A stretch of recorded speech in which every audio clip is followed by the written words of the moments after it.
Hello traders, the title of this video is Trading Systems Masterclass Part 8.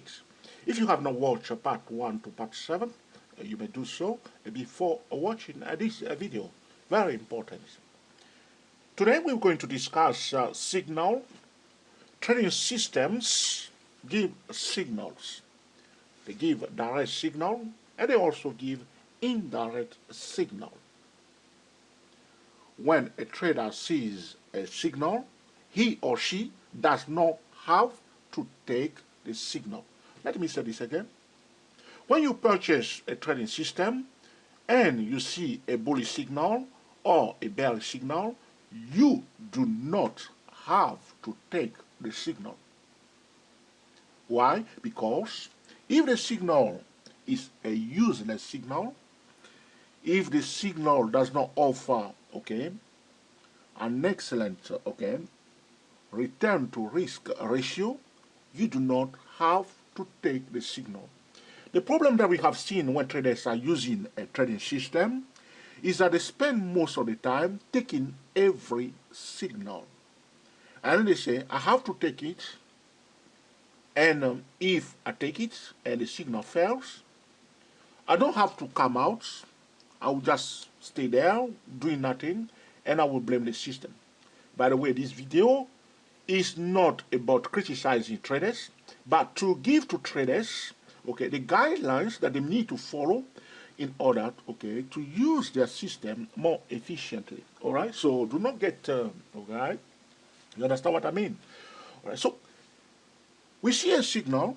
So here we can see here the price went up. We are on the yearly chart. Alright, if you haven't been to the yearly chart for years, here it is. Price went up on the yearly chart. We are looking at the stock United Health Group Incorporation, American stock.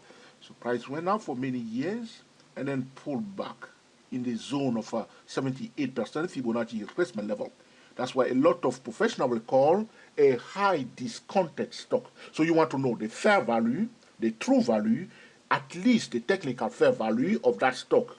So you will use like a smart media line to know that this has been discounted. So at this point in time, somebody using the smart media line will say this year, so you say 1, 2, 3, 4, 5, and you will draw the media line. As you see it below the technical fair value, which is the smart media line, you will know that at least, technically speaking, is discounted. Then you go to Google Finance, Yahoo Finance, check the balance sheet, check the cash flow. All right. Check the short-term debt. This is crucial. This is what we call the acid test. Check if there are some news litigation. Sometimes some company has to pay a huge amount of money and know what's happening. What's happening to the management, all right? Know the company cycle. Try to be a bit curious. I challenge traders to do that. Some traders can be excellent by investigating stock or financial instruments, but they just don't want to do it. But I know they can do it. I just challenge them to try to do it, and they will be amazed that, in fact, they can even compete with the best traders out there. So try to do that. Google Finance, Yahoo Finance, Forex Factory for traders that are using Forex. All right, you see now. So price pullback here, and the trend line is broken. You see, in fact, this is Steve Nissen. A candlestick, see bearish followed by hammer and a bullish. Typical candlestick pattern, hammer and a bullish. Now professional bought it.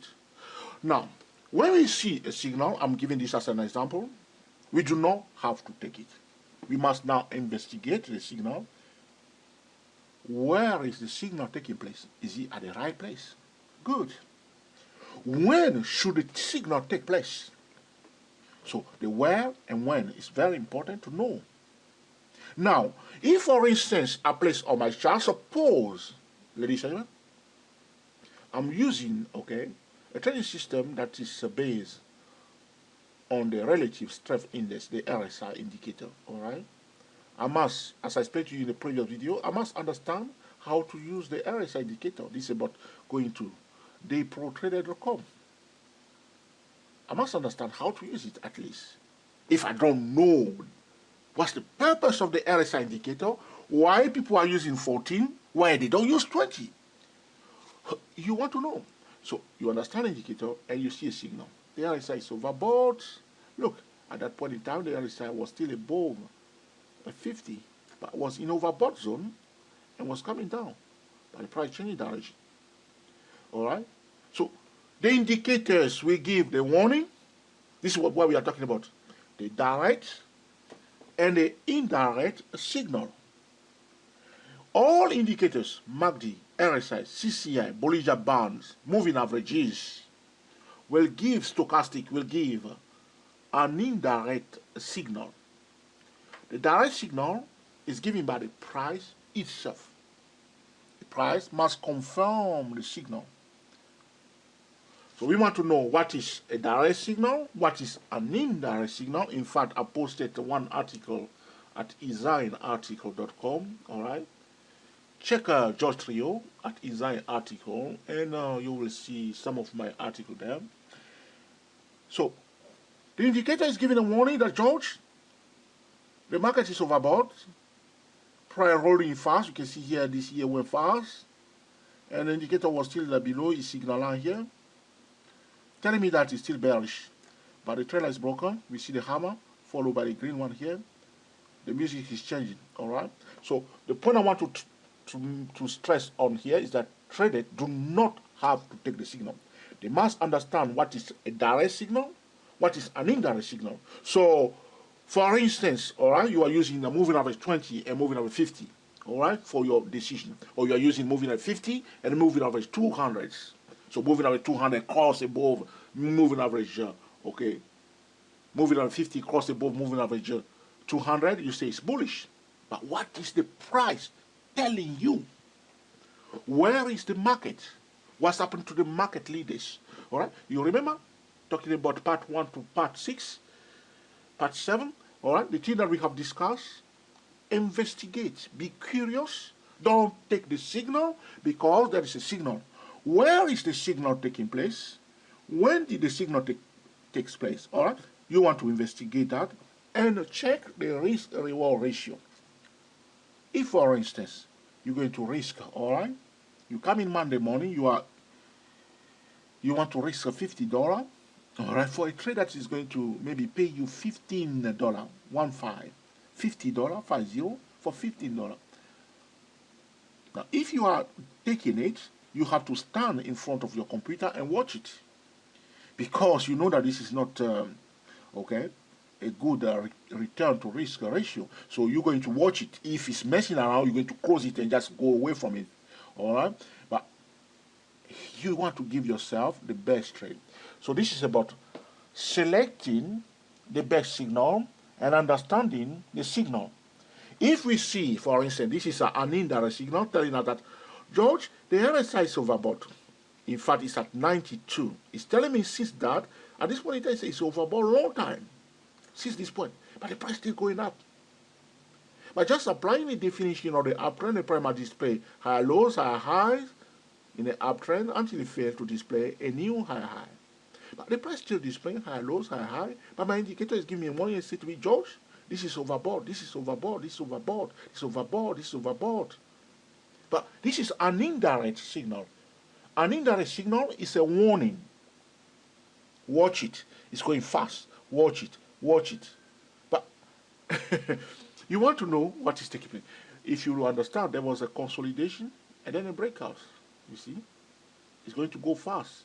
And most indicators will give a false divergence signal, a false warning when we see a breakout or a breakdown. All right? So you want to know, don't just use a trading system like a trading robot. Buy, sell, I don't care, buy, sell. Don't get into that mode.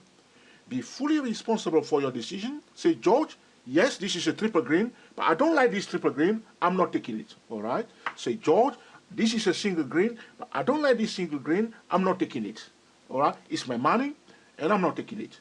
Okay, you say, George, this is a double green signal, but, okay, soon we have some important economy news, I'm not going to take it, all right? Okay, George, this is another triple green signal, but I've been in the market, I make a lot of money. We are now in a gap period, I'm not taking it. All right. So all I'm saying to traders is that you want to control your own trading destiny, though you are using a trading system, you want to be in charge of it. A signal does not mean that you must take it. You want to understand the signal. You want to know what is a direct signal, what is an indirect signal. You want to know when and where the signal should take place, so to filter out false signal. You want to understand that it's not all about technical analysis alone, but one must combine the technical analysis with the market. You want to understand also that though you may scan for stock during the weekend and you see a bearish signal because you are a bearish trader, if the market is bullish, the S&P 500 is bullish, or major indices are bullish, and the Fed continue to print money, the price will not go down. The momentum will be up, and you want to align your strategy with the market itself. In this part of this video that we are calling Trading System Masterclass Part 8, is all about signal. To summarize, there are direct signal. The direct signal is given by the price itself. So when the indirect signal is given by indicator. When an indicator gives an indirect signal, the price must confirm the signal. Break above, retest, turn around, break below, retest, turn around, or higher lows, higher highs, or lower lows, lower high. If the price display, okay, a lower high before giving us a higher low, we need to be careful. Or on the other hand, if the price display, okay, a higher low before giving us a lower high, we need to be careful. All right. So it's about the signal, and we want to be selective and be defensive. We want to check also the risk and reward ratio before we take the signal. We want to know whether this is the best time when we should take the signal or not. All right. We want to know, okay, where and when the signal should take place. All right, we want to investigate. When we are using a trading signal, we should not focus alone on the trading signal. A valid setup before the signal. If we see a signal, for instance, you go to your signal time frame, you see a signal. The best approach using the top-down trading method, one must have a higher time frame setup. So, as I said to you in the previous part of the video, validation of the setup. So, you see the setup, we validate the setup. Next, so if we see a signal on the signal time frame, we want to check the setup. Which setup has caused or has created, okay, or has generated this signal investigation. Good. The setup is valid. Okay, the signal is good. We do not have to take the signal. We will investigate, we will be selective, and we will be defensive. I hope you have learned something from this video and will make excellent decision, okay, when you are trading next time. Until the next time, enjoy yourself and be very happy. We are the TSTW SYS 008 traders. Speak to you soon.